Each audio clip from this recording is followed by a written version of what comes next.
Well, have you ever played a raid? Only once. And who led the way when you were on that raid? You should know because it was you.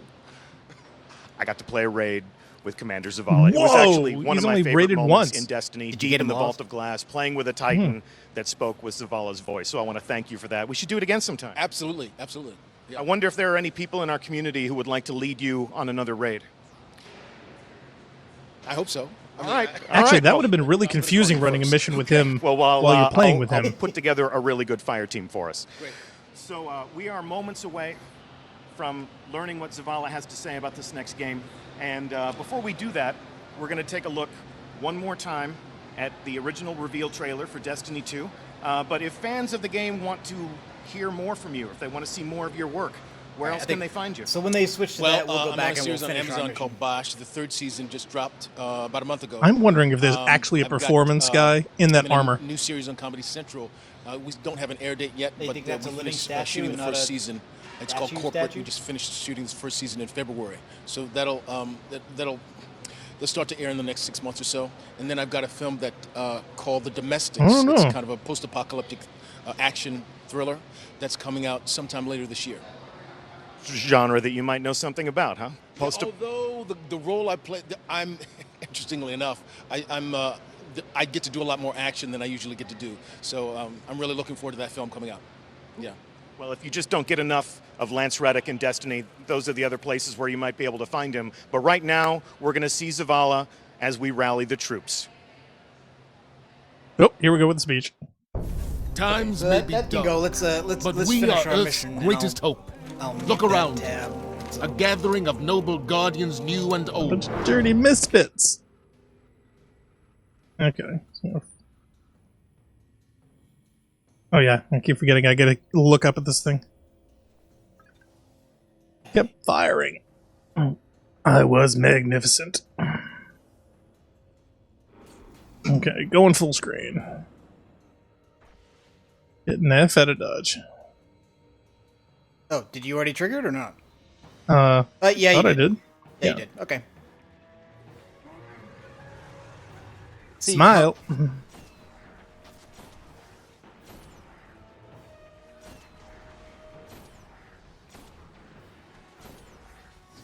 Goal, the unmitigated. Ah! Wow, that literally spawned right next to me. Oh, yeah. Forgot about that thing. Oh, man, that's another one right to the face. Down. Got him. Nice. Signals down. It was encrypted, but some of the headers are legible. This Really, guys? distress signal intended for the head of the Cabal. There will be tons of loot. I'll pass the scan from your ghost to the cryptarchy. I have a feeling we want to know as much about the signal as we can. In the meantime, that's a job well done. Yeah, I'm sorry. I'm wondering, playing with Zavala and hearing Zavala talk in the game, I wonder if he's actually had a conversation with himself. Maybe he doesn't unmute. Well, I don't know. No, can you imagine him talking back and forth to his own character in game with the party? I mean, that would just be surreal. A little too meta. On so many levels. Maybe, but I think it would be hysterical, and I think there's great potential.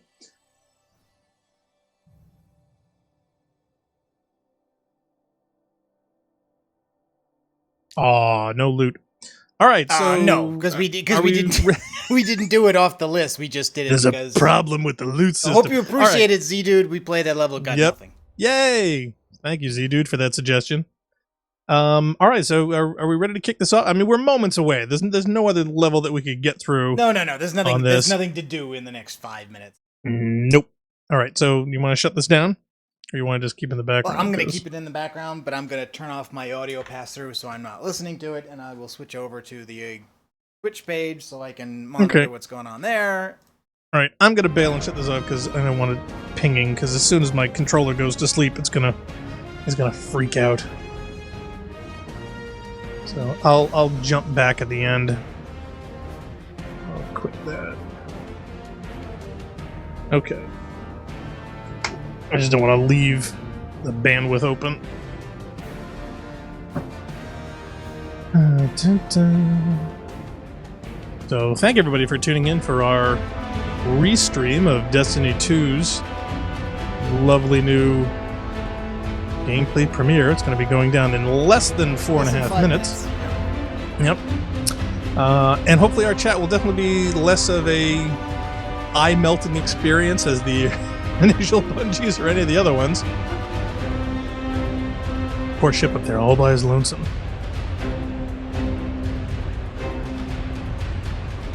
So, any final thoughts or feelings or anything that is tweaked any curiosity within the past few days? Because there have been a few things. There have been a few, quote unquote, supposed leaks, or a bunch of wish lists, or I think Dotto actually had a video out talking about some things. So, anything before we get this ball rolling. Dotto reacted to his own 5 things I'm worried about video from before. You watched the same one, right?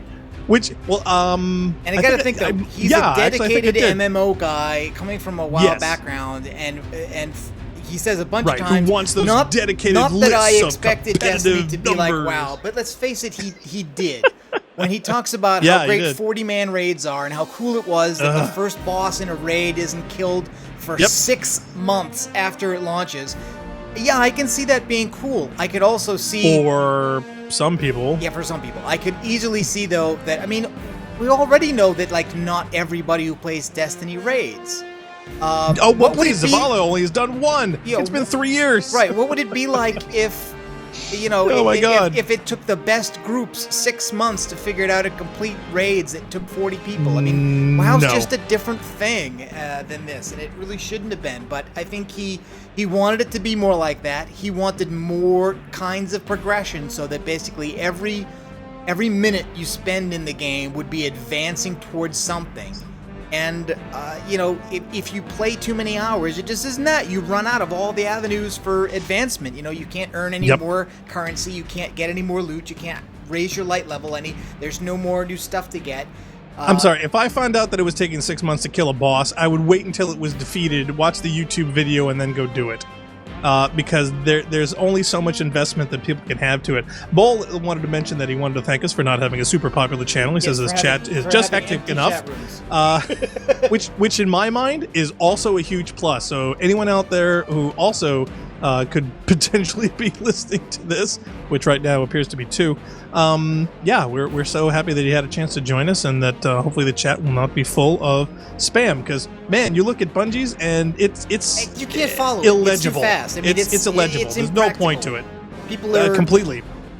People are doing that so that later they can go and see that was me. That was me. My name scrolled by. And I don't understand that. No, I do understand it, but really, why? I don't know. It's kind of like those people who stand in front of the window at Good Morning America. Yeah, I don't understand those people either. I would TV. rather be down the street having a cup of coffee and a bagel and relaxing than jumping up and down in the freezing cold to wave my hands in the air, hoping that my pinky shows up on the camera behind a talk show host. Just to bring it back, I was both pleased enough by Destiny to basically want more of the same, and also understand that I think they both missed their mark and didn't meet some of the rather high expectations some Bungie fans have, that they know that there are things that they could and should do better. I guess what I'm waiting to see for is, what are those changes going to be? In other words, of all the things, and people complain about a lot of things. Well, there are Destiny Pops coming, so obviously the markeing campaign for toys and other things is in full swing. It's not my thing. So... Not mine either. So I already kind of wanted more of a don't throw the whole thing out, just continually expand it. What I wanted kind of was like Halo 1 to 3 all in one box that you get in chunks, like once every 3 or 4 months. Right. What we ended up getting, of course, vanilla Destiny was less than what you get out of a Halo game, and you could argue that even after 3 years, what's been built up is different than a full-size Halo game, but isn't necessarily bigger or longer, and certainly isn't in terms of story. Right. So I kind of would have wanted them to just add and bolt on more and more and more, so that, after 10 years you'd have a game with, 20 raids and 100 strikes and something. All right, but anyway, let's switch over here. Here we are. Welcome to Destiny 2 Reveal.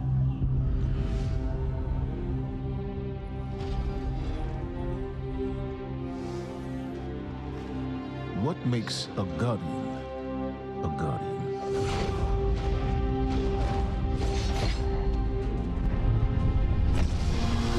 We take our first breath with no memory of who we were before.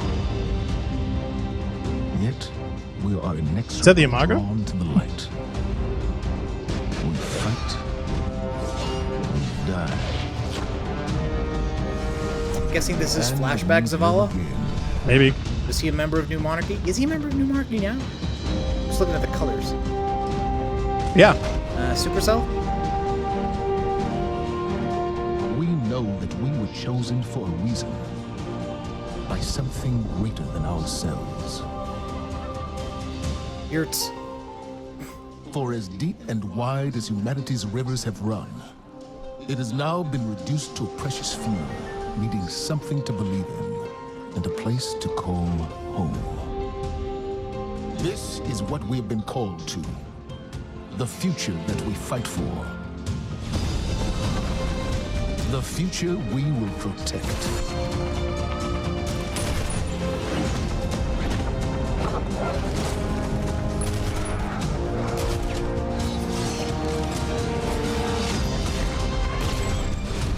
Shaped by the fires of each new battle, we are forged and sharpened into what we must become for the fight ahead. Oh, don't hit the kids!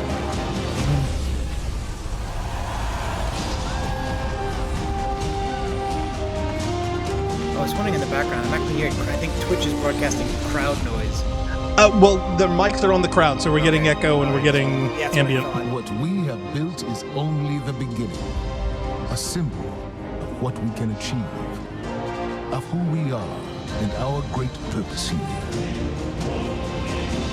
But the day may come. That holiday as a kid? I think it is. Mm-hmm. When we will be tested. When all we hold dear is threatened. And then we will see what each of us is truly made of.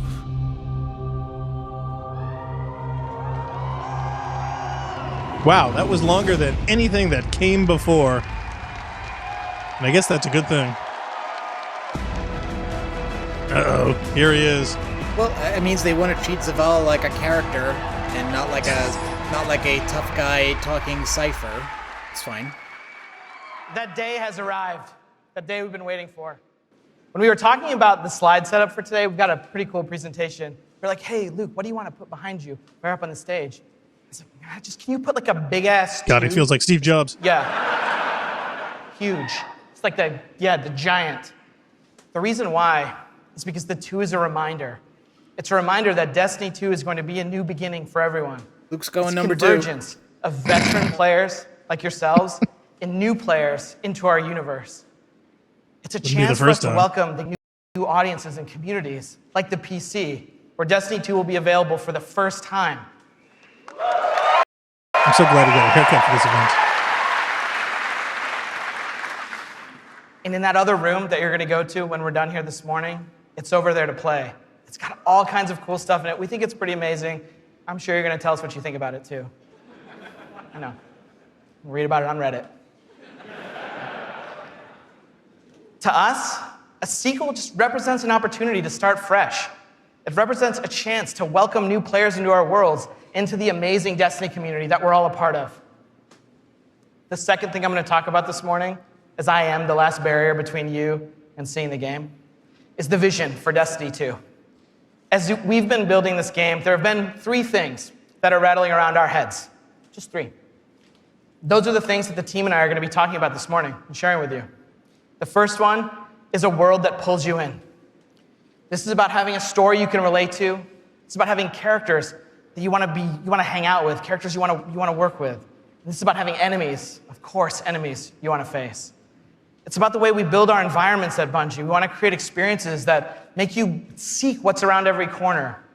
That's the first part.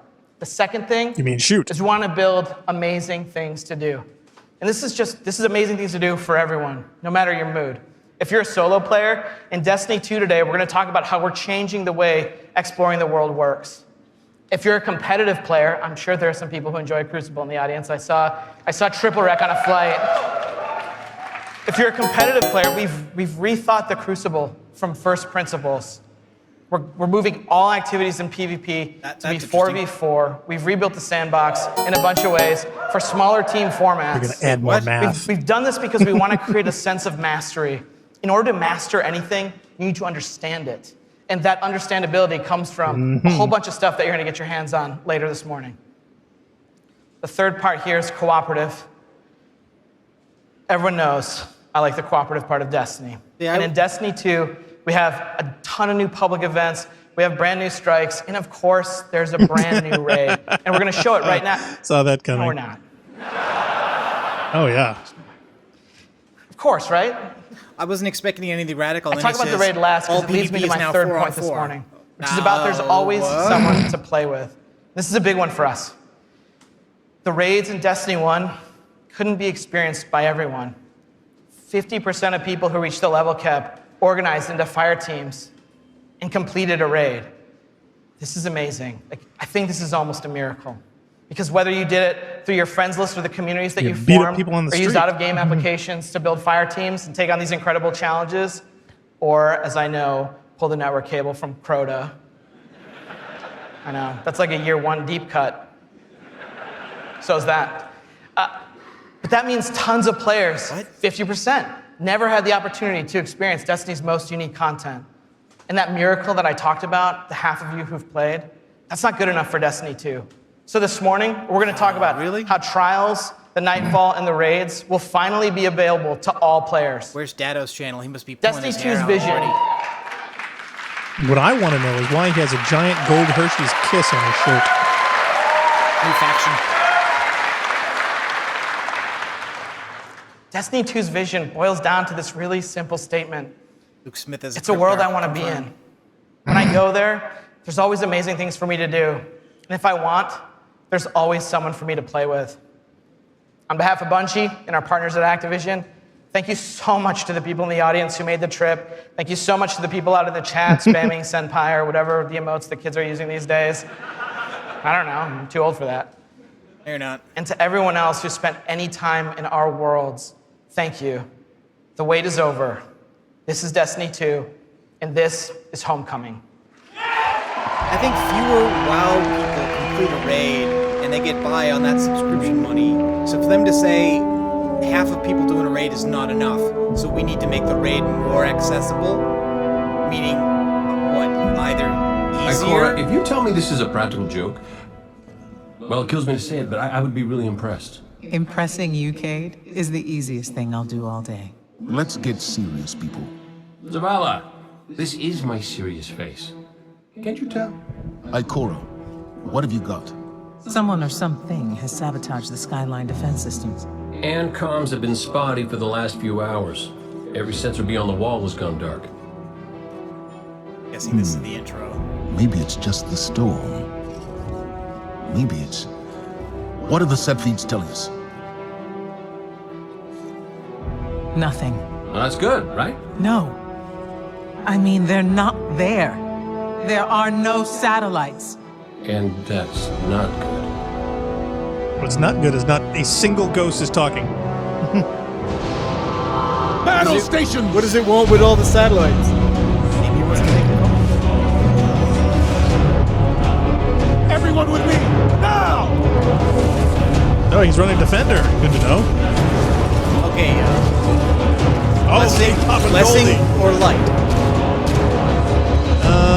I would guess armor. Hang on! I would totally guess armor. It's been really annoying in that room that people are running stories all the time. If everybody's just like wandering around the map room with a full super. You don't think about these things.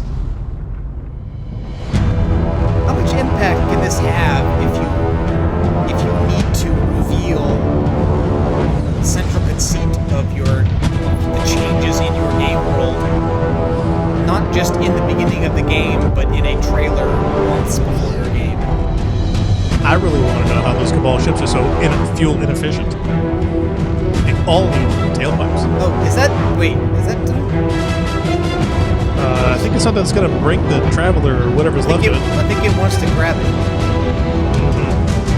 So they had to build this thing. It's like specifically. All right. What are we looking at? In a play right now. It's gameplay. And what are we looking at in that HUD down the bottom? Still got 3 weapons. What are the other things? Grenade, melee, super, yeah. Guardian to me. Dead tower. Don't let them pass the gate. The evac shuttles are Hey, back there. pods.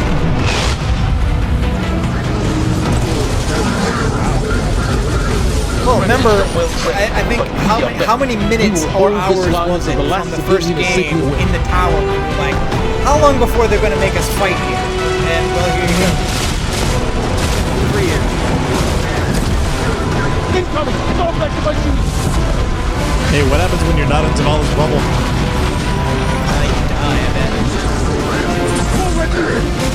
Guardians of the So they're taking tower NPCs and making them. Oh, hey, Captain America's joined us. Awesome.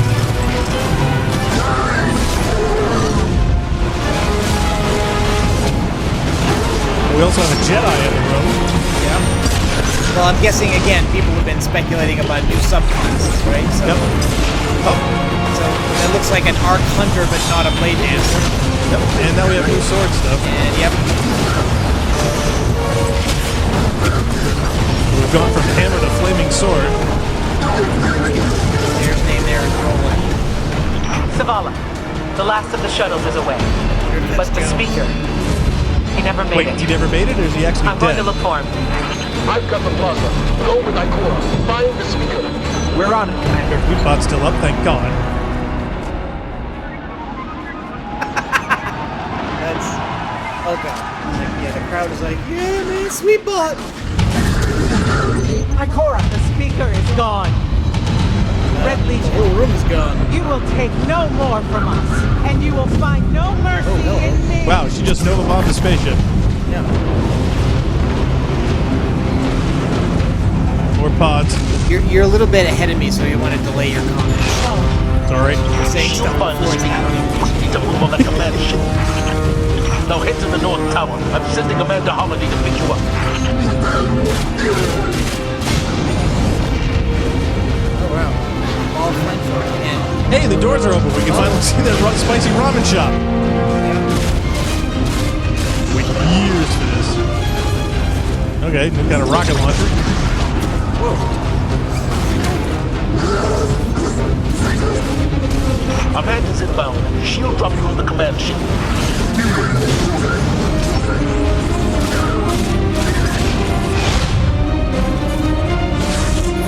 We finally get to fight in all the places in the tower we've never been before. That's pretty cool. This is very rainy. Was that some kind of a one-way bubble? Someone told me you need a ride. Zavala, picked up that Guardian you never showed up about? Get them on that command ship. Now! I kind of dislike that they're still trying to Hold make on back the there. Guardian a character. I'm sure it's a great idea. Well, you got to be something. Yeah, but you're not the Guardian, you're a Guardian.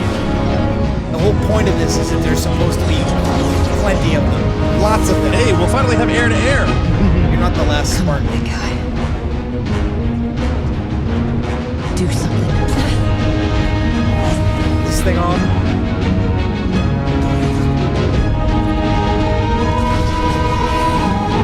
We're gonna fly For the into small the Traveler. thermal exhaust port. It's right below the main port. All right. Time to kick him where it hurts. So we're on the ship. Right? Well, a ship. Well, I mean the Cabal ship, a Cabal ship. Yes. So are we playing as her? No, I think she flew us over here and then we teleported onto the exterior of the Cabal ship. One of them. Okay, so is it? All right, that's a the new shield pulse, but generator should be at the bottom of the ship. Sir, okay.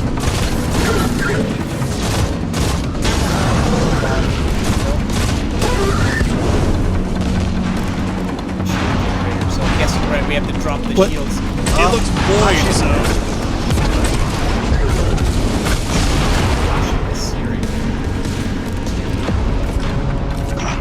What's your status? Yeah, it kind of looks like a brute shot. Low on ammo. Kind of All did. flaming fists. Cap burning out. Anyone heard from Akora? Nuts, switch with the speaker. Form up! On me! I wonder if this heavy NPC involvement in gameplay as well as cutscenes is like just for specific missions. Are they gonna keep that up, or is it just gonna be an intro thing? I don't know. Like the weather, though, that was something that they always, added well.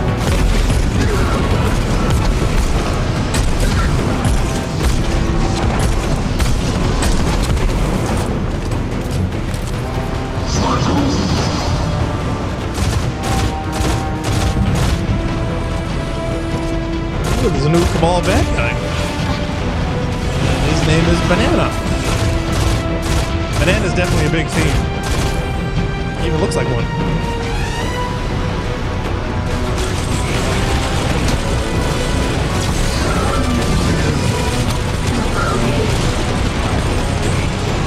Ooh, Gatling guns.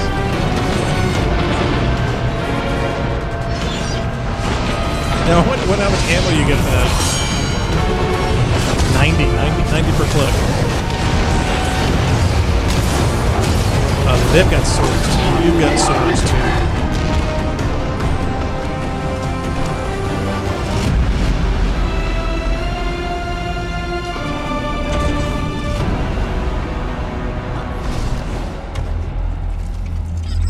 The shield generator should be straight ahead.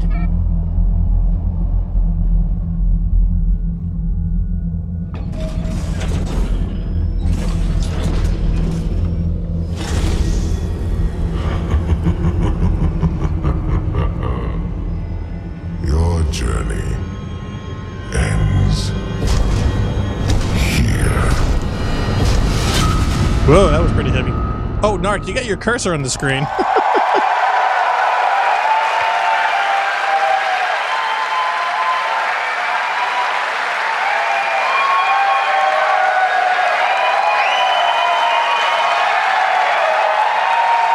Well, that was heavy. It was fast-paced. Thanks. Might want to scoot your cursor over a bit. If the giant burning 2 isn't enough of a clue, spoilers, we lose. Despite the awesomeness of the Dawnblade we just looked at, we're defeated in our backyard. Spoilers. Earth's last safe city is I think safe it's more no the front more. yard. Destiny 2 is a game that opens with loss. In one fell swoop, players will lose their powers, they'll lose their home, and maybe the saddest of all, they will lose their vaults. I just need a minute for Fatebringer. Okay. And it's all taken by Dominus Gaul, the leader of the Red Legion, who you just got introduced to at the end. The unmitigated. Gaul, Yeah, I was just or gonna say Gary, that, as he's sometimes referred to. Gaul is here for a simple reason. He's been raised since he was just like a little turtle, just a little guy, to believe that he and the Red Legion should have been chosen to receive the Traveler's power. Gaul believes in a better class of Guardian. He's here because he believes the Traveler, in choosing us, made the wrong choice. And in Destiny 2, Gaul intends to show the Traveler the error of its ways. The Traveler seems to be kind of fickle. Humanity, us, Wait, did he we're change just in the way. sweatshirts? Probably The sweating game through that opens one, with man. loss. These lights. It becomes a game I can't imagine about he sweated recovery. that much. Recover your powers. Check out his beard. Become strong it's again. practically glistening. Reclaim your connection I to the don't Traveler. think it's practically. Find powerful new gear, It's glistening. weapons, armor. Well, okay, it's probably not that. Recover the Vanguard. Those 3 characters we just saw, Zavala, Cade, and Akora. They're all dealing with this loss just like we are, and in different ways. Zavala, the leader of this whole thing, is having an existential crisis. He's wondering things like, without the light, are we even Guardians? Although it's Zavala's voice, not mine, so it's way more awesome. It's way better. Ikora's angry. The Warlocks who value so much of their connection to the Traveler and knowledge, one of those 2 things has been taken away. So in her rage, she's fled. We have to find her. And then Cade, sort of plucky hunter leader. Cade goes off and does the least expected thing of all. He goes off and tries to be a hero. And what happens next is pretty expected, because it goes totally sideways. Let's take a closer look at the game scenario and the things you're going to chase in Destiny 2. Hey, you two, give me a sec. All right, I guess that answers my question about Zavala's doing the hero thing in the plaza. Me? I've got a date with whoever's behind this. It'll be a short date.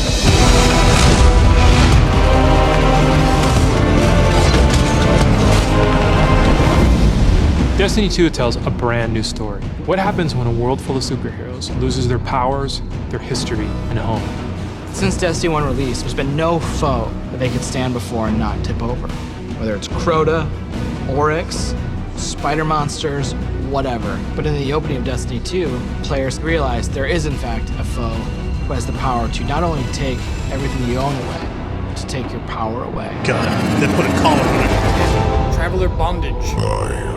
Gaul, and the light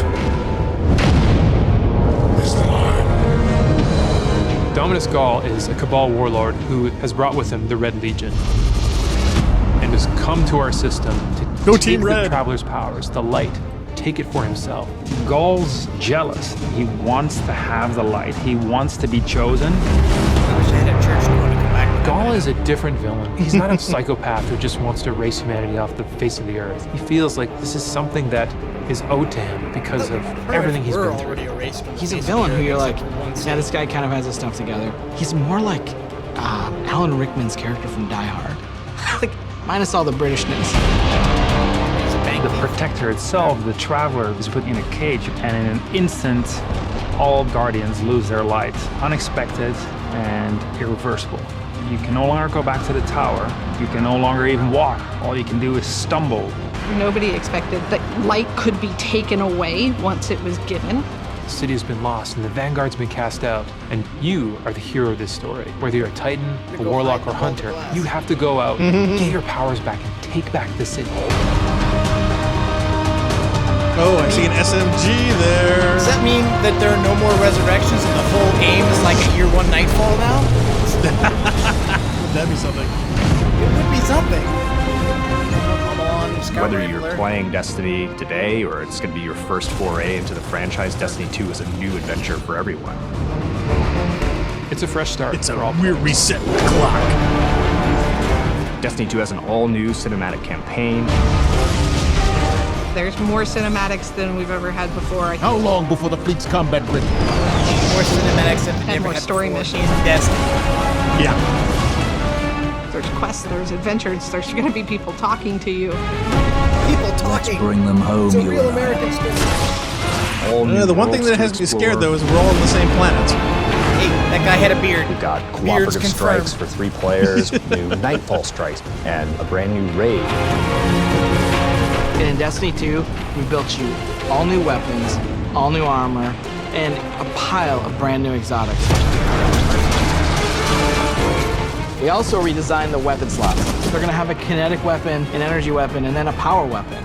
Power weapons are things like fusion rifles and sniper rifles and grenade launchers.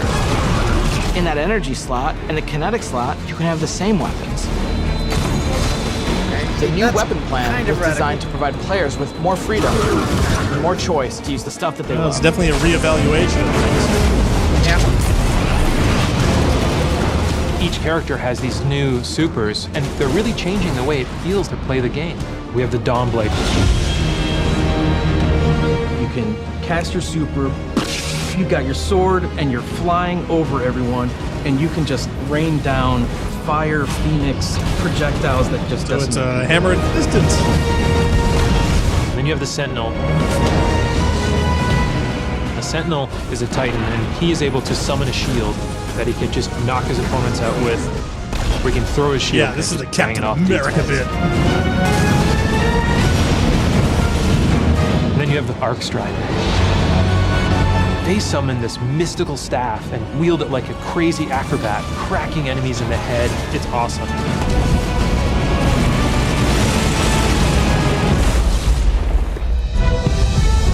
Yeah, I if somebody is going to be nicknaming this the bitch stick. The idea of losing your home and being cast out and the lengths that you go to get it back. It's all tied together to be something that's really meaningful. Down to one Sense of starting as an underdog and climbing to great height is really that's an fun. interesting point. Whoa, whoa.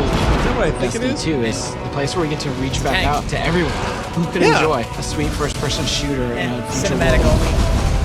With giant awesome aliens to fight and gear to chase and powers to use. Oh, And say, come check SMGs this again. world out. Look at that. Come get invested in this world. I'm glad I'm seeing Vex. I was thinking maybe it would be all Cabal and a few others. Oh, that rocket launcher. Did you see that? The one that was hidden? Yeah, that showed up. Okay. Steve Cottonmouth takes the stage. Wow. All right. Are you guys ready to check these worlds out? Yeah. You're going to applause after every sentence. I'm going to be up here for a while. This is what we get to do. We get to build worlds. This is when we make Destiny, we get to build worlds that pull you in, and you get to visit again and again. And then we get to fill those worlds with action, like what you saw in Homecoming. I have 2 kids, and just like you guys, they play Destiny a lot. I can tell, don't worry, especially the guy with the Titan armor on. And my oldest plays a lot like I do. He's a solo player. He loves the campaign. He loves story missions. He patrols the wild as a lone wolf, and he loves it. I think I said that a few times. My youngest likes to compete. He's always in the Crucible. You guys know the feeling. He's also in a clan that he raids with. So I'm not going to tell you how old he is, because he's already better than me. And he reminds me about it all the time. Hey, Dad, look what I got today. Check me out. You guys know what it's like, right? And I'm like, I got to go into work the next day and deal with another child in my life, Luke Smith. And he's like, guess what I got last night? Check me out. That's my best Luke Smith impression. There's a lot to do in Destiny. And it's this variety that can appeal to all of us, right? In any type of mood that we're in. And now we've added more. Destiny 2, there's more to do than any game we've ever made at Bungie. So we're going to start with what's coming back. We start with a brand new story, the Red War campaign. It's going to send you across the solar system and back to all new places. Yeah. New is good. On your journey, you're going to experience new missions and more cinematics than we've ever had in a Destiny game. You just saw a part of the first mission, Homecoming. And today, we're going to get the controller in your guys' hands, and you're going to get to play to be it honest, for I'm yourselves. looking forward to the new cinematics. I really, really am. Strikes are back. The cooperative missions you guys can play with your friends, if you have them, or guardians you haven't met yet in matchmaking. We've got a new strike. It's called the Inverted Spire. And you guys are going to get to play that today, too. Yeah. It's going to take you to one of the new worlds, Nessus, through Red Legion territory and into a Vex stronghold, where you're going to fight a 3-stage boss. It's pretty sweet. And then there's the Crucible. Yeah, I was going to ask. PvP players, thanks. The competitive Crucible. multiplayer, the place that brings you into combat with the most dreaded opponents in the world of Destiny. You guys. Like Luke said, we've made some big changes to the Crucible in Destiny 2. We're building it for PvP players. It's now 4v4 across all the game modes. Yeah. Hey, guess what, Narc? The new HUD's got information about your opponents, like whether they have their super ready, whether they picked up power ammo, all towards the same goal, to make it an experience that's easy to get into, but it's hard to master. Yeah. So you got what you wanted, 4v4. Yay! So we got new maps, we got new modes, and we believe this is the best PvP offering that Destiny has ever seen. Today we're introducing one of the brand new modes. It's called Countdown, the first ever attack defend mode in Destiny. Internally, we've had some pretty intense play tests. And today, well, you guys are going to get to play that too. So, yeah. So take a look around, because these are your teammates and your opponents. That's right. Of course. Any day, any day. Of course, we have a brand new raid. Yeah. And we're going to show it to you later. The pinnacle activity, the biggest challenge a Guardian can face. Anyone that's ever completed one of these knows they're mysteries for you guys to solve together on your own. So we're going to leave that till a later day.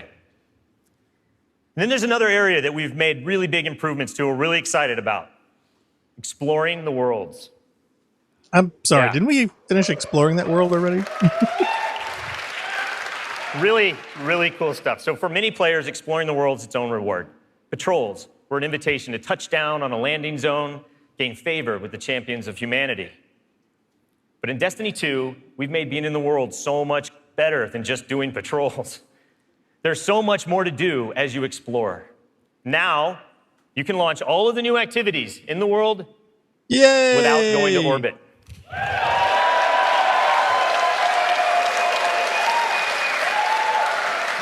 Yeah. It's my favorite place to go in Destiny.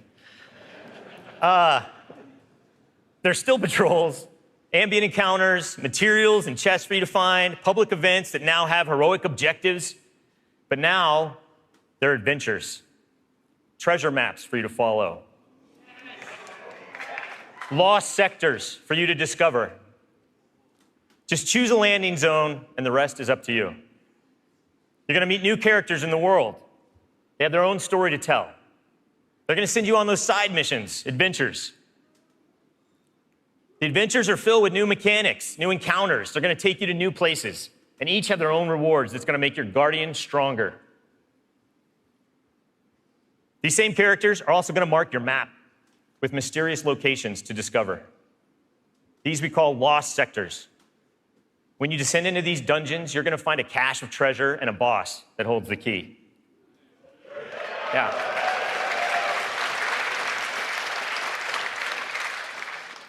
All of this is going to be easier to find in Destiny 2 because of the new map to guide your way. You can choose to play the way that you want. You can search for lost sectors, complete adventures, rally to public events. They now show up marked on your map. Yeah, but what romance options do we have?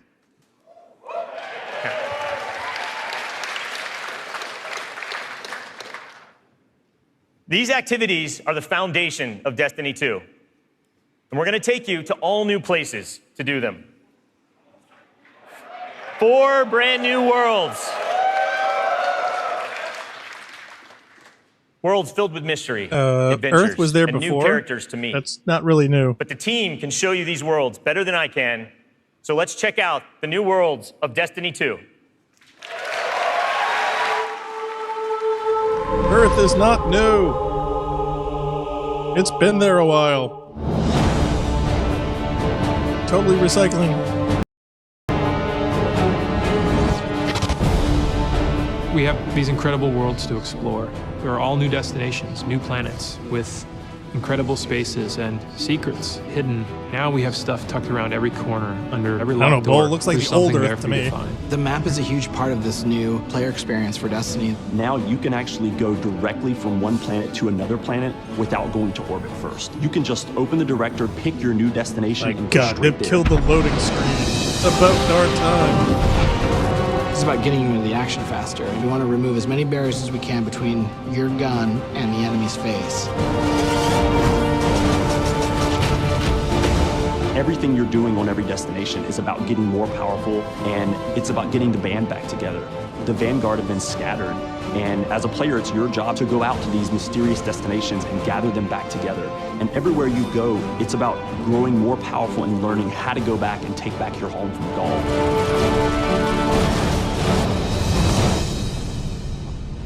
Avengers, assemble!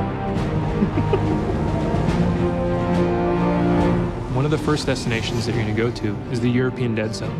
This is an incredible place. the largest destination we've ever built, easily, maybe by a factor of 2. And we have found a refuge where we've built a camp. It's the place where humanity It's twice as comes to big as flee, and it's Halo. where they decide to, One. plant a flag, start getting strong again. One of our new worlds is Titan. It's a moon of Saturn. If the light can find its way back to you, then perhaps there is hope for us all. That's where Zavala chooses to go to heal his wounds and to recover from the assault and the defeat that he's just suffered. It's this incredible methane ocean with 40-meter high waves, and there's an old human utopia there that's sinking into the ocean. These huge monolithic structures constructed by humanity at the peak of the Golden Age. There's literally no land mass on Titan. It looks like the ocean. Wow, so they made a water world, then you don't have a boat.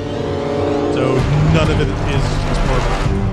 Hurry, come on. I don't know how long this portal's gonna stick. Cade is on a planetoid called Nessus. It has been totally occupied by the Vex. They have transformed it almost entirely into one of their machine worlds. It has its own native vegetation, and the landscape has these incredible canyons. They're actually based off of this word I will mispronounce called Tepui, just like these Brazilian plateaus. And then we go to Io, which is this sort of sulfuric yellow moon of Jupiter. Io is the last place in our solar system that the Traveler touched before the collapse happened. And you can imagine that a place where the Traveler once appeared has a bunch of mythology and lore and mystery surrounding it. It's a very sacred place to Guardians, and particularly Warlocks, and particularly like Cora. This is where I return.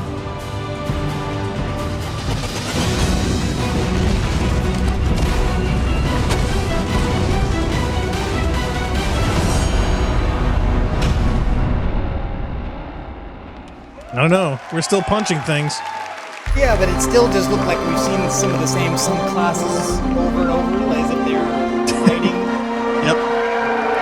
Emmy! It's me! You know, all the best stories in my personal gaming history have involved other people. From bonding with my own brothers to leading my own guilds and running tournaments for the different games I've loved. You know, growing up, becoming a part of these communities were some of the first times I ever felt like what it was to belong. And I'm incredibly grateful for the friendships that have come from playing those games and the impact that they've had on me. You know, over time, I've come to understand just why games are so important. Games are the best medium for bringing different people together. Yeah, I wish just everyone could use their microphone the same. You know, and now at Bungie, I'm surrounded by so many different people who have very similar stories. And it's an absolute privilege to be part of a studio who cares deeply about bringing people together and building communities in the games that we create. The last 3 years has been an amazing experience watching Destiny launch and seeing our communities form. You guys have worked together to solve the challenges that we've thrown at you. You've teamed up to help each other learn how to play the ins and outs of this game. And you've gone above and beyond the game itself to better the lives of others. On the barriers You of have insanity. helped us build a world that has brought people together. And we are so proud of the amount of respect and love that has defined this community. So many lives have been changed by you. She talking to the same and they will community I know. continue to be changed. Dude, you don't play other games. We know we have to continue to support this. You don't play. And today, I'm happy to say that in You're not Destiny out there 2, playing PUBG clans or are coming into the game. CSGO. No, that's my point. I'm wondering if she's talking about a different game group of fans. Even on Reddit, I would say For those the of you who are reputation is unfamiliar with that clans, they're optional all teams that you communities can have join, their making it toxic easier to play with corners, other but people. the Bungie community For is me, playing with my clan has nicer been core than to my Destiny average by a experience, but up until significant now, amount. coordinating certainly with my hope so. clan had to I happen just don't know outside any. of the game. With Destiny 2, we're bringing official clan support into the game. We want it to be easier. partially because the game We want it doesn't to be easier for reinforce you the to kind manage of and grow your griefing clan. that other games do. So we're adding like in-game playing rosters. Daisy We're or adding Rust or tools you something need to build your fire teams, No and friendly custom fire. banners for you to help shape your shared identities. Fox voice off by default. Yeah, I just want the screaming babies and family to get away from the mic players. On top of that, we're adding a reward system that is shared by every member of your clan. So whether you're the type of player who raids every week, or you only have the time to jump into a few PvP matches on the weekend, your contribution will help everyone. Will you fix the microphone? Echo.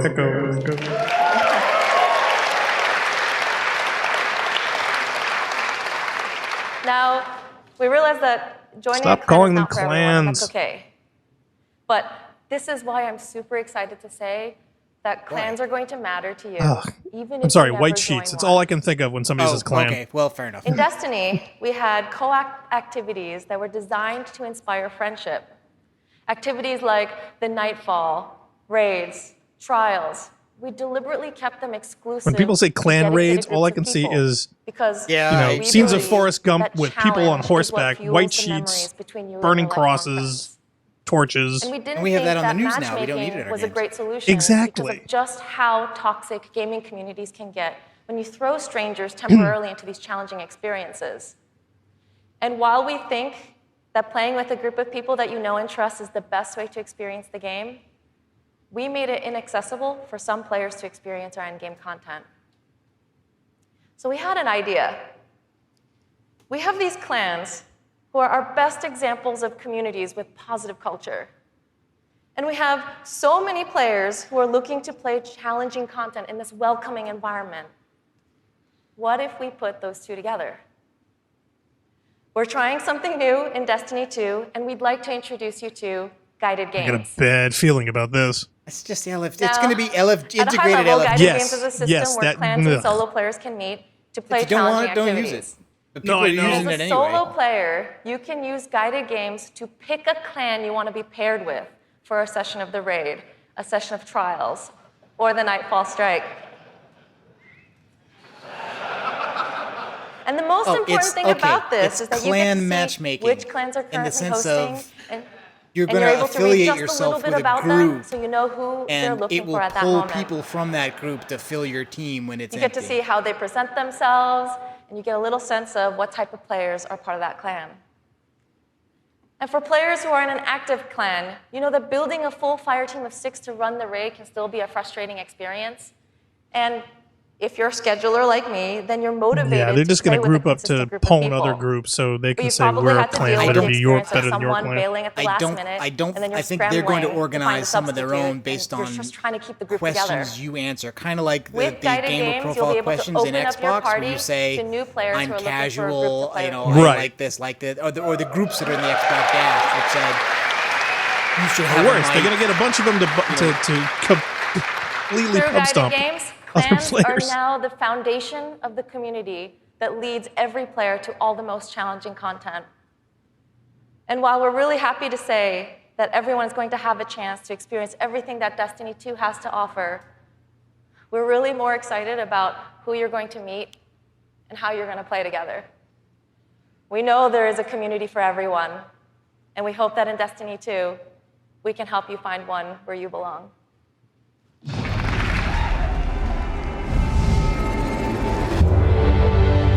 Destiny 2 really tries to say, you belong. Really? I thought they were trying to say the opposite because we're You getting can kicked play out. by yourself, and that's awesome.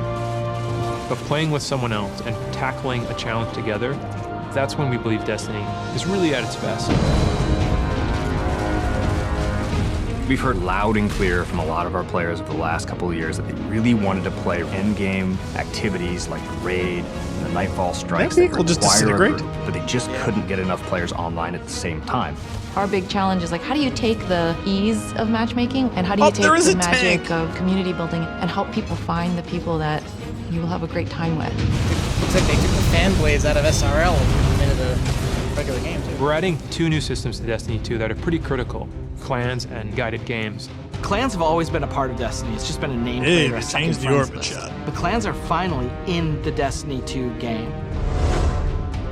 Clans Now in we Destiny 2 actually are have groups that you clans can for join to play the game together. When you're looking for the clans, you kind of get to see their motto, you get to see their name, you get to see that awesome clan banner there, and you kind of get a sense of who they are before you say, you know what? Yeah, we get to see I'm gonna go that play with sexually these guys. explicit joke that they did.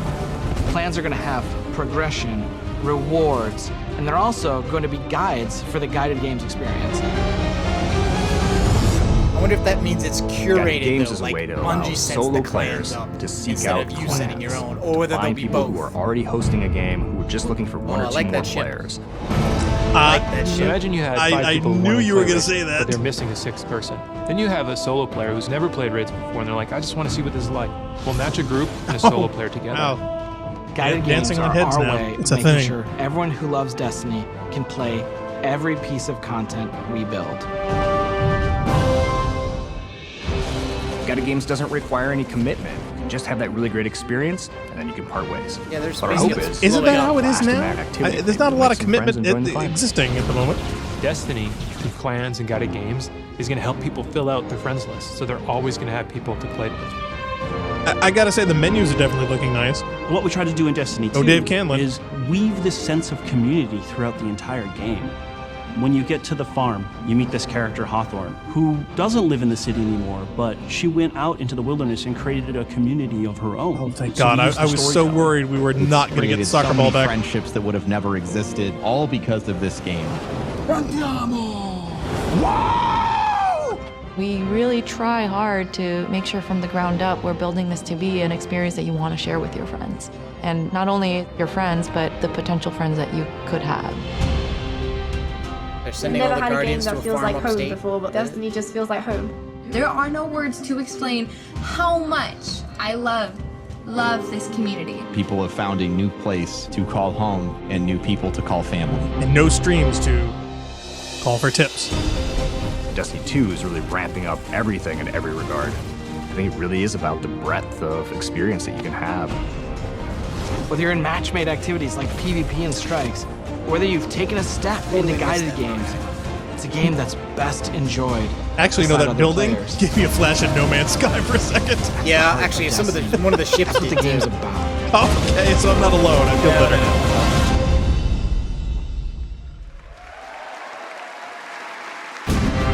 No, I mean, a lot of people have asked for the integration of something like LFG.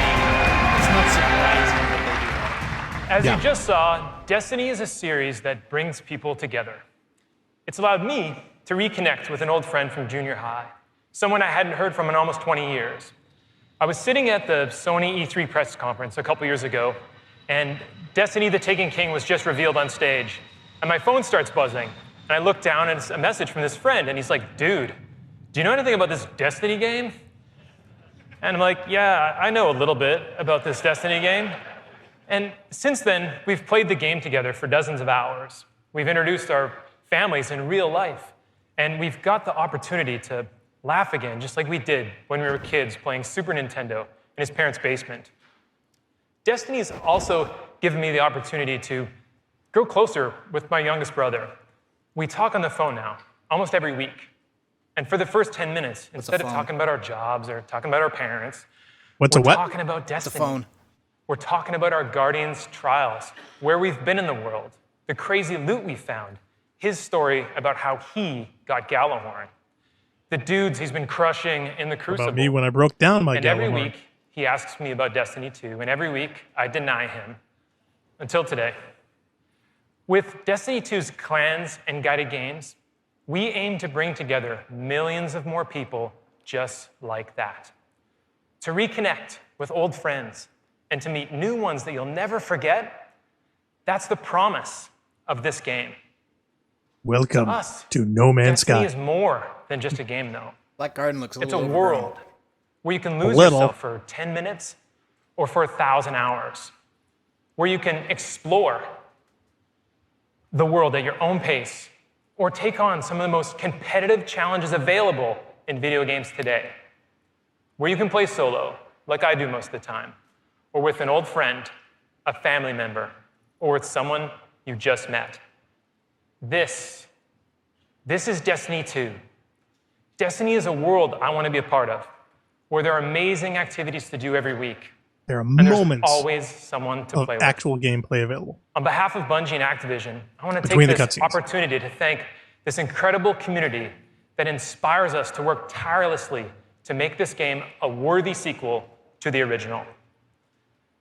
Before I pass on the baton to Eric Hirschberg at Activision, who's going to close out the show, here is the official gameplay trailer for Destiny 2.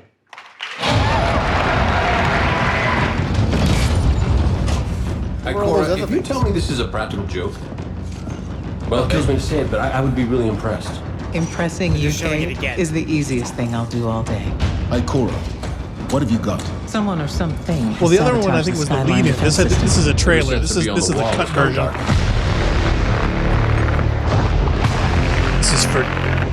This is for dramatic effect. Battle stations! Or Inception. Everyone with me, now! We've got Inception hordes.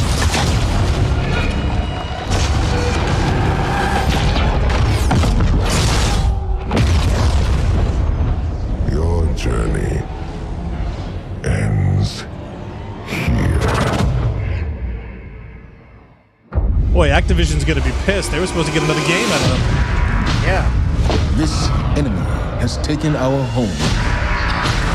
And now, they threaten our very existence. Weren't they threatening it before? No, because we could always revive. But if they take that away... But if we attack together, we can take back our home, or we die trying. Well, it's wait a minute. hardly gonna be plan A. Was that supposed to be the Traveler cracked open there? I don't know. Or was that something else? Okay, there it looks attacked, so maybe that was Guardian, time to kick him where it hurts. Keep seeing that tank though, baby.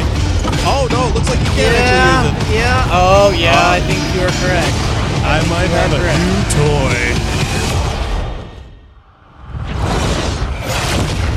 Still no multi-passenger vehicles, so I think that may still be too much of a networking challenge to have a Warhawk type thing.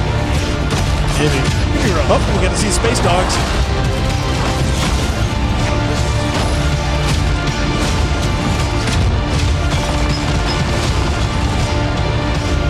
I'll be interested to see all this in better quality later.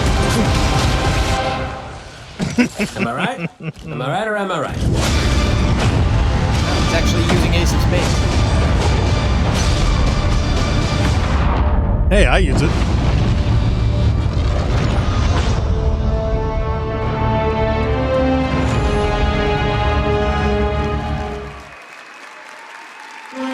And Bold thinks that every time he sees these cinematic trailers, they should just make a whole separate game and movie. I'm all for that. Was that awesome or what? He just wants am to I watch right? it in an Am I right or am I Rift. right? And no one does it like Nathan Fillion. Don't bother. As awesome as that trailer was, I can tell you. I just want to watch it back to I've front. been playing the game a ton. It is even better than it looks. I could not be prouder or more thankful to our partners at Bungie. They had a big vision for this game to make Destiny 2 a sequel-worthy successor to what they started with Destiny. And they've also really listened to all of you, to our community. And I think they've made all the right moves to make Destiny 2 just awesome. So let's hear it for I love Luke the chat and burning Steve up and says, Emmy take and my Mark. money. Some of them probably aren't even bots. Nope. And let's also hear for the entire Bungie team that they're representing back home, who are just killing themselves Yes, to throw make them this some thing meat down in awesome the for you basement. guys. Amazing work. Now, long before I was a partner of Bungie's, I was a fan of Bungie's and their games, and it's just been an honor and a pleasure to call them our partners and to help them bring this vision to life. And for all of you who are here in person, in just a few minutes, you're going to be the first people in the world to put your hands on the controllers and get your hands on Destiny 2. You are going to play the first campaign mission that you saw at the beginning of the stream. You're going to get to team up with one another and experience a brand new strike. Ooh. And you're going to get to battle it out in a brand new multiplayer map, playing a brand new multiplayer mode. So it's going to be a lot of awesome content. Bring on the loot. And for those of you who are watching at home thinking, well, that sucks for me, don't worry, we've got your back because we are going to be hosting a beta later this summer, so everyone will get a chance to get their hands on Destiny 2 before the launch. Yeah, but don't we have to pre-order? Yeah. Now, doing all this, bringing a vision and an undertaking as ambitious and huge as Destiny 2 to life, it takes more than just the great talent we have at Activision and the great talent we have at Bungie. It takes partners who also can see the vision and believe in the vision as much as we do. And we have a partner just like that in Sony. God damn, they say have the been date. by our side since really before day one. And these guys are, legit. Some of the hardest core Destiny players I know are on the team that we work with at Sony. So they've been hugely supportive every step of the way of Activision, of Bungie, and of the Destiny vision, including today, because they're providing all of the slick 4K they're not really doing PS4 betas. Pros that you're going to be playing They're on doing today. They're doing soft launches. A heartfelt thanks to our partners at because Sony they want to test out the net for being there with us. Let's hear it for them. That's the whole point. They're testing out network. Now, it's no secret that Destiny has inspired millions of console gamers all over the world, but there is one community so far of gamers that have never been able to get in on the fun, and that's all you PC fans out there. Now, as you know, we've already announced that Destiny 2 is coming to the they're going PC. to have so much more detail epic for this, version though. of the game. And today, you don't have to take my word for that. You're going to get to put your hands on it and check it out for yourself and see all the love and attention that we're building into it just for PC fans. But what we haven't announced is where you're going to be able to find it. Well, let me tell you, there is a place out there where the most awesome PC games and the most passionate PC gamers anywhere in the world both live. GameStop? And Destiny 2 is going to live there as well. So I want to introduce a friend of mine who wanted to be here in person. He's all the way over in China today, so he's going to get in on the fun by video. But he knows a thing or two about epic PC games, and it's my friend and counterpart at Blizzard Entertainment, Mike Morheim. Thanks, Eric. Hi, everyone. I'm Mike Morheim from Blizzard Entertainment, and I'm excited to be part of today's Destiny 2 celebration. I'm confused. You may be wondering, Yes, why is Blizzard crashing a the Destiny party? Yeah. Well, we're big fans of what Activision and Bungie have done with Destiny. Like we think it's 3 a great levels of game echo and a now. cool universe, and we have a soft spot for collecting lots of epic loot. Also, as you know firsthand, there's an awesome and passionate community around the world who loves this game. With Destiny 2 coming to PC, we thought it would be a great opportunity to bring the Destiny community and the Blizzard community together. So I'm excited to announce that Destiny 2 will be available for PC exclusively through Battle.net, Blizzard's online gaming service. Players will be able to buy and download games, explore content, and connect with each other through social features such as they like Battle.net? cross-game chat. That was 4 layers of echo. We're excited to partner with a the way for talented folks at Activision Bungie to and give the middle Activision to make finger this to happen. Valve? And we I look mean, I forward don't- to bringing Destiny 2 to Blizzard's platform. Blizzard wants to now, compete I know you have with an Valve action-packed day ahead of you with a bunch of Destiny 2 content to check out. So have fun, and we'll see you online soon. So I guess we're not going to do Steam then, huh? No, well, if it wasn't, So I guess if it wasn't thanks enough to Mike EA for trying helping to us push Origin on make people, that now great Blizzard announcement. has to Thanks have again Battle.net not just to our be partners matchmaking, at but Bungie EA for doing Store. what they do and making an awesome game you're going to get to check out today. Thanks to the entire team at Activision So, for doing what you do we and need a bringing this subscription? to life. Turn that But off. most of all, we all want to thank all of you here in person and all of you watching all over the world. This game is built on the belief that playing is always more fun when you're doing it with your friends. And in no time flat, Thought it was Poning Noobs. you guys have made the Destiny community one of the most engaged, one of the most passionate, one of I the feel most like that's just a negation of things, right? Because if they were closely affiliated with Microsoft, they would be part of the Microsoft store and they would deliver this as a UWP binary. But they're not. Yeah. And Sony doesn't have any unified platform for their PC offerings, right? And Bull says Origin- they're all part of the same mothership. Origin and Steam are both competitors in the sense that they are stores affiliated with one or with a publisher. The way Steam is run by Valve, even though they host a lot of other publishers. So I guess they're saying, well, we as a publisher that compete with Valve in publishing games don't want to put our games on their store. That's just letting them have a cut of our stuff.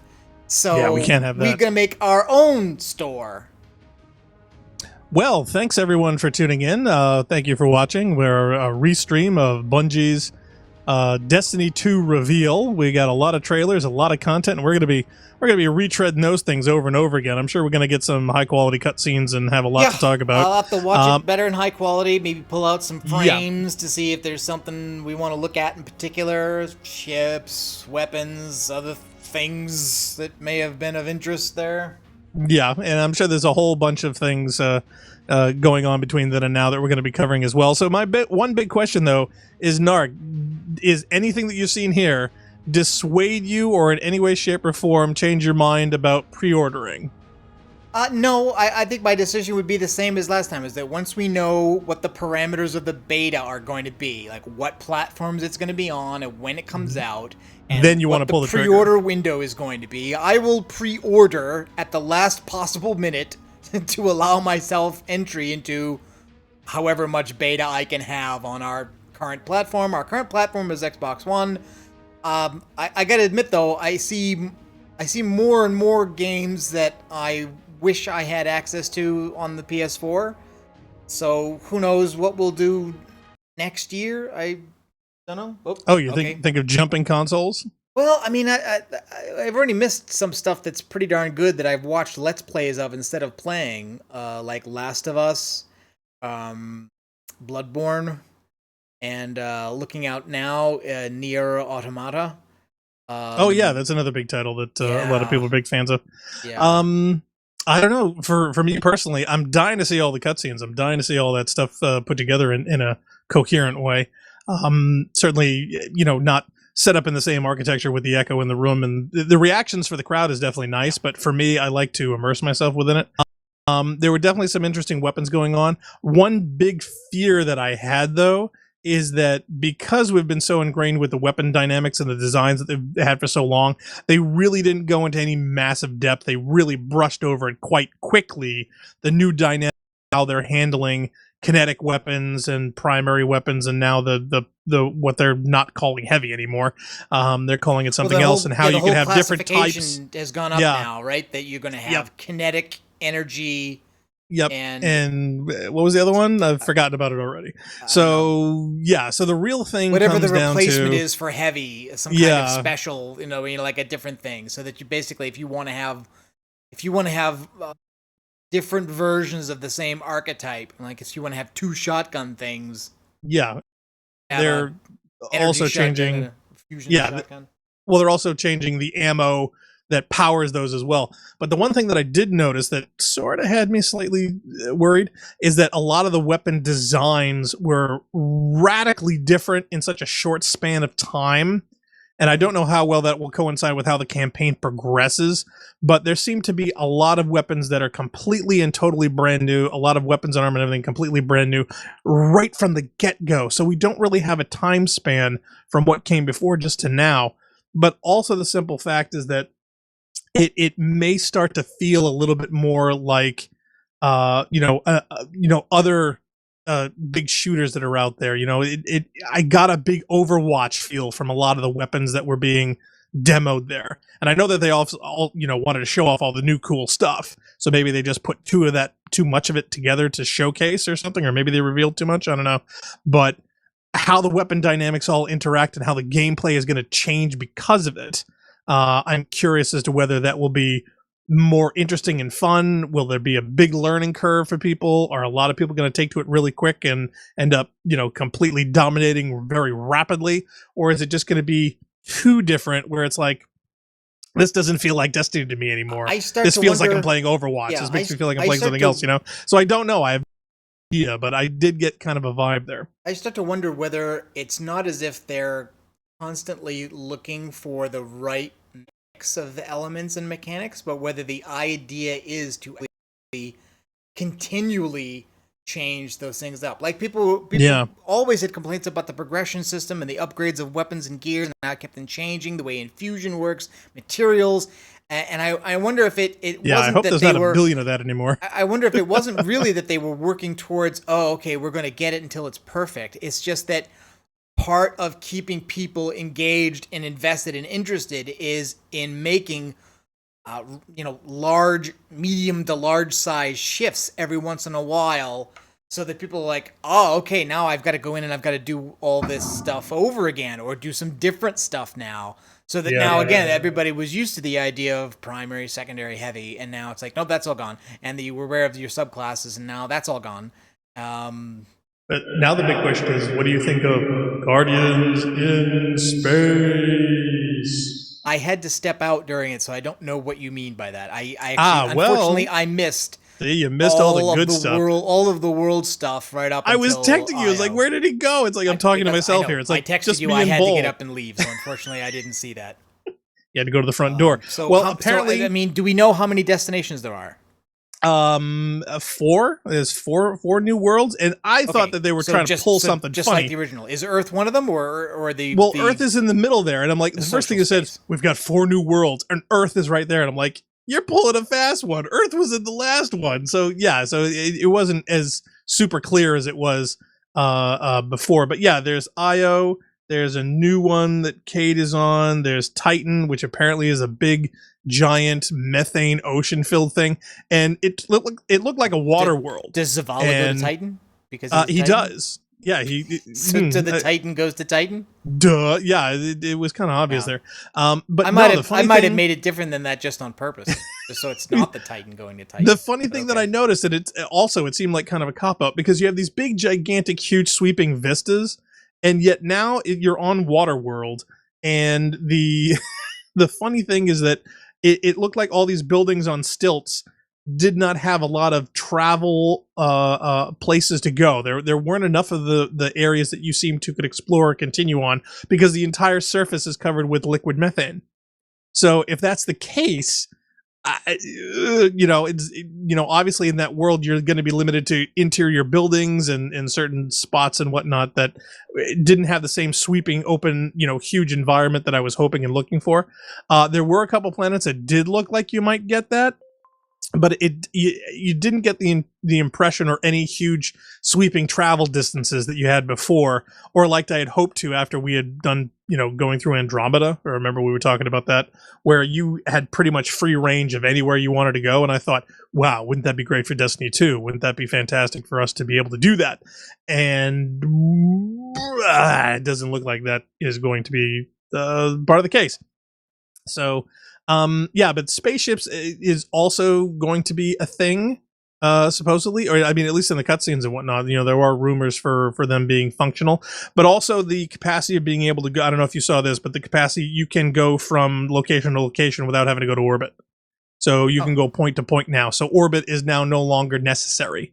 And everyone cheered at that. It's like, hey, one less bloody loading screen I gotta go to from here to here. Okay, then what's the point? What's the point of your ship then? I mean, what's the point of even carrying what your ship looks like if you're never going to see it? Well, no, you are going to see it. You still can go to orbit, but you don't need to go to orbit. Is the point? In other words, if you wanted to go from here to here, you can just go. You don't have to reload things by going up to orbit, going back over to here, going back to orbit, going over to there. It doesn't require or force you to do that anymore. And that was a big thing. That obviously was something that was very, very looked upon happily. So yeah, so you going over the Titan stuff over here? Yeah, I'm going back over the stuff that I didn't see. So I skipped. I didn't get a chance to see it. Can you swim, or are you going to die if you try to swim? Probably die.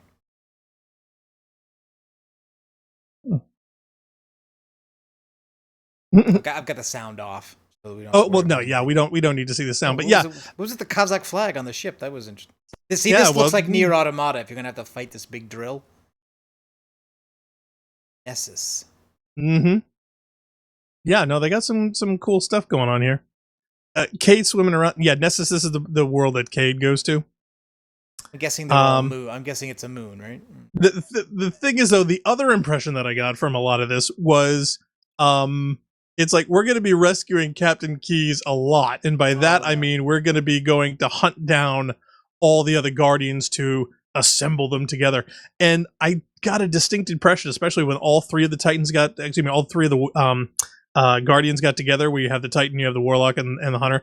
It very much reminded me of Avengers, where Avengers assemble. They're all together to battle the evil nasty doers doing nasty things. But it looks stunning. I'm really curious as to see how much of it is really going to be playable, is going to be travelable, traversable, or in any way accessible to the player. And I have a distinct fear that a lot of it is going to be just as limited with barriers, kills areas, and all the different things that made you feel contained with the first game. So I don't know if that's going to be included with it, but fingers crossed. We don't know. Let's see. Let's hope so that it actually doesn't end up being that way. But is this the end of the Tower factions as well? I mean, they say the speaker is gone. Does that mean that all the heads of the factions? Because we see all these people coming up with these abstract logos with no names on their shirts and sweatshirts that all look like they should be faction logos, but they're not. The Hawthorne's going to be a thing. I don't know if Hawthorne is actually going to be her own faction, because she's dealing with the hippy dippy trippy hippies in the woods there. When they talk about the clans and the guided gaming and Hawthorne being one thing, that tells me that at least some of the quote unquote clans they're going to be doing are going to be curated in the sense that they're going to define a clan as a group with an identity and say, opt into this clan if you are interested in playing these kinds of activities in these ways. In other words, like, I'm a hardcore raider, I'm a casual raider, I'm mostly PvP, I'm mostly PvE, I game without a mic, I'm a single mom gamer. I mean, whatever it is going to be. The idea to ease you into a group which you'll already have some commonalities in style of play or kinds of activities you want to engage in or difficulty levels. What's the one thing I did just notice just now, though, is that there seems to be a heavy or early new monarchy presence. There seems to be a lot of new monarchy going on, and a lot of Vanguard. I only noticed that in the flashback, the Zavala flashback, because it looked to me like I thought they started I saw at the beginning. I mean, but we see the Vanguard weapons with all the Vanguard logos and on the walls and things like that. But the one thing that I haven't seen, I didn't notice any Dead Orbit around. Did you? No, nor any Future War Cult either. Did you? No, I didn't. But the thing is, everything is very in your face, colorful right now, and we're seeing a lot of Cabal factions and things going on that have a lot of stuff. Red, and their group that's coming is the Red Legion. So that's they seem very colorful. We've got Red Legions, Red Grass. I think red is going to be a very big theme in this. Yeah, hey, it's fine by me. Yay. Gingers of the universe unite. So as far as this goes, so did they say like how many strikes? They said, okay, so we have 4 new destinations and one. You also got your wish raid that groups can now do it in 4s instead of 3s. You can now have 4 players. I remember they talked about the strikes being 4s, where you can do 4s now. I would assume that they would probably expand it to the other ones. I don't know whether there was going to be a 4 elimination match or anything. They didn't mention that that I recall. But just the fact that they increased that was something you were looking forward to. They were retooling all PvP to be based on 4-on-4. Yep. So that being said, that's something to look forward to, I would think. What else? Yeah, they didn't go into a lot of details that I had hoped that they would, which is a little bit more about the weapons, a little bit more about how armor and upgrades are going. I can wait for those kinds of details. If there's I think what people are most concerned about is what's the quantifying number? Have they fixed the fundamental problem that it was revealed later that they had with their content, which was with their content pipeline? Oh yeah, with the releasing of things. It was taking them so long to iterate on their content because of an architectural decision they made early on that turned out to be inappropriate. So the question is this game when it launched going to be the same number of elements and missions of about the same length as we got with Vanilla Destiny? In other words, is everything getting smaller again? Or are they going to be able to deliver a bigger experience with this first launch so that it doesn't feel like you've run through the content in a couple of weeks and you're now desperate for any crumb of DLC, which is part of the reason I think why House of Wolves was so well received despite the lack of a raid was that the stories were good and you'd already run through everything. I'm curious now. Well, it's funny that you mentioned that about the content pipeline, because the other thing that I'm actually curious about is whether or not, or how hard it's going to be for them to sync up content releases, because now that they're going to be doing things through Battle.net, could it be that there's going to be any kind of disparaging difference between the content posts for the PC market and the console market, or are both of them going to, or all three of them going to be synced? Because now we got three. We got PlayStation, we've got Xbox, and now PC. So if and when, dev teams or release teams or the Battle.net system or whatever is going to be putting things out, are they all going to be doing it together at the same time like they usually do? Are updates going to be coming up at the same time? Or, I mean, you would think that the PC troubleshooting that they're going to have to do is going to be massive. I mean, there's going to be so many different issues that you just don't have in consoles anymore. So the question is, are they going to be able to keep those synced, or is one of them going to be earlier than the other, based on the fact that the consoles are going to be simpler to support, therefore content fixes and content releases may be quicker, faster, easier, as opposed to the PC side? That's a big question that I would have. Another thing that a lot of people are screaming about is whether the 60 FPS or the 30 FPS is still the limit. Nobody's said any disparaging difference on that. Technically, they haven't really detailed any of those things yet, and I don't know if and when we're actually going to get any of those details, is because they're still on this gen console, whereas PC has a lot more flexibility depending on what your card support is. So that, I think, you may be able to get to a lot easier, maybe even well beyond 60 FPS. I don't know. They didn't cover a lot of technical. They basically just released, hey, this is the cool shit we're working on. So, the genius is in the details, and I'm hungry for more details personally. So maybe we'll be getting those sometime soon. Now that this is done, maybe the Bungie updates will be a little bit more forthcoming about things like that. I don't know. Subsequently, they're usually very tight-lipped. They couch things very comedically, but they don't give out or comment on existing projects the way a lot of the fans really wish that they did. So yeah, mythology and lore. I don't know. What do you think? I mean, is even PC something you would be considering or talking about at any point? Well, I don't know. See, not for me from where I sit right now. Right now, well, I mean, thinking about, at some point down the line in the future, if you had the gear, would you be, resolved on simply having it on one of the consoles that you get? I mean, you mentioned PlayStation before. Have you considered actually, honestly, jumping from the current box and going to another? Or is PC more interesting to you? Or dare I say, would you do both?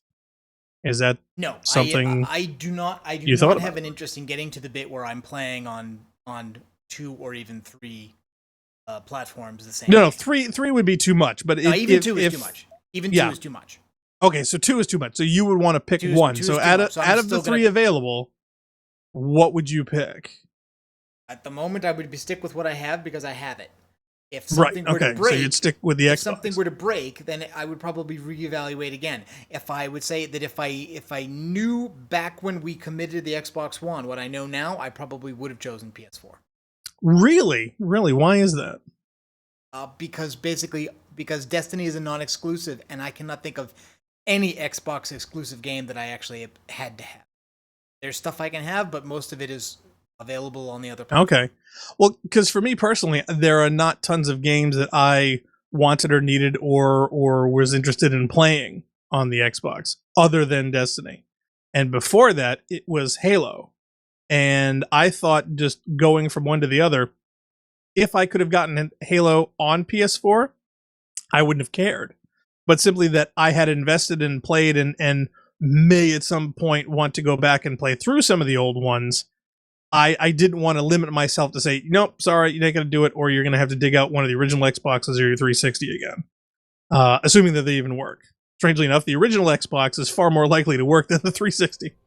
But yeah. Now I would still. I mean, I wouldn't be selling an Xbox One because actually, I would say the thing that makes it most valuable to me right now, aside from Destiny, which you could play, would be to get a PS4. Is backwards compatible. Is that I still have 360 games, and at some point they're going to stop making 360s, and you wouldn't want to go out and buy one anyway. And so Nope. there's still a bunch of games that I could. I wish they would make an emulator. I wish Windows would release an emulator to say, hey, at least you got them, so fine, you can play them on your actual Windows PC. Have that be part of Windows 10. They're trying the second round for that. The first was gaming for Windows Live, and the second one now is the Universal Windows program, the UWP thing. And right. I think it's doomed to failure. If you possibly, you but you can't make an Xbox emulator that runs acceptably on a wide enough range of hardware that just runs Windows. Mm-hmm. The only economical way to get that is to buy I don't think an Xbox. I don't think your screen is actually showing anything right now. I see a big blank. It should. I wasn't looking. I was looking at the Bungie thing. Destiny screen. Yep. Oh well, I see the Destiny screen, but there's no video playing inside. Yeah, Please stand by. We're having technical difficulties. The Xbox is in a black screen. Well, I'm just saying that's the only thing that we're showing up. So anyway, okay. So you honestly, are you considering a PS4? I mean, is that something that? And if so, would you be waiting for the Pro, or would you be waiting for something beyond, or would you want to wait until Scorpio comes out? And then decide between that or the PS4 Pro. Because to be honest, getting another one, I would not get a PS4 right now. Because the Pro... I am neither on the verge of getting one now, nor am I making any particular plans of saying when I would get something or how I would decide. As usual, these kinds of things are like, when a new generation comes up, or when stuff breaks, the question is, well, how invested in that platform am I? Do I fix or replace it, or do I go somewhere else? That's why it was logical for me to go with the Xbox, simply because I had invested over years since the original Xbox. If my Xbox One were to break, and I had not yet purchased Destiny 2 for anything, and there were no alternatives, then I would probably be reevaluating. Then, should I buy a PlayStation instead? Hey, because you got the one I got you, so. I know what I'm saying, but but again, that can't be shipped here. It doesn't make any sense. So I'm just saying that if this was the only wouldn't one be worth I it. had, Yeah, and I would probably reevaluate. I might still decide that I have enough Xbox One games and enough emulated 360 ones that work that my decision might still be to do that. Then it might be just a question of like, okay, in the next year, is it worth adding a PlayStation to get access to some of these other games? Right. I don't know. I mean, there's some stuff that I've watched people play that I would rather have played. I was able to experience them because of Let's Plays without having PlayStation.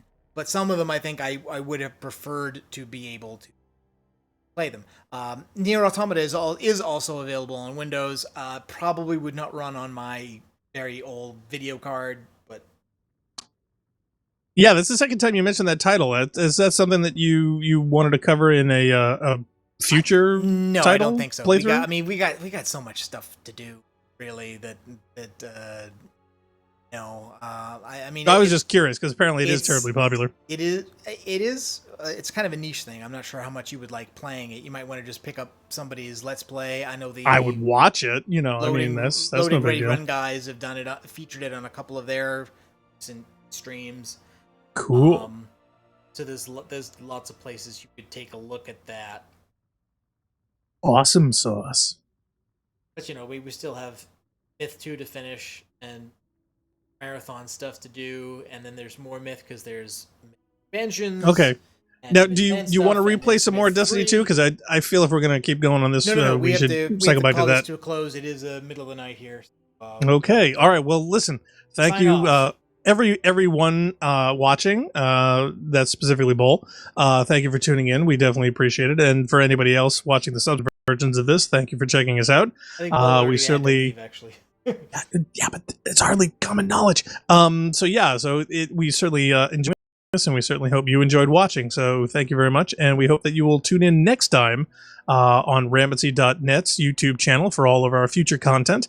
And also, we're going to be keeping on top of Destiny 2 with the beta, so we're going to be releasing some of that as soon as we get some details on dates and time. So please stay tuned for that, and thanks again. We hope to tune you in then. Yep, and we'll be continuing with our playthroughs of Mass Effect Andromeda and Thimbleweed Park and Myth 2. Right. So, see you then.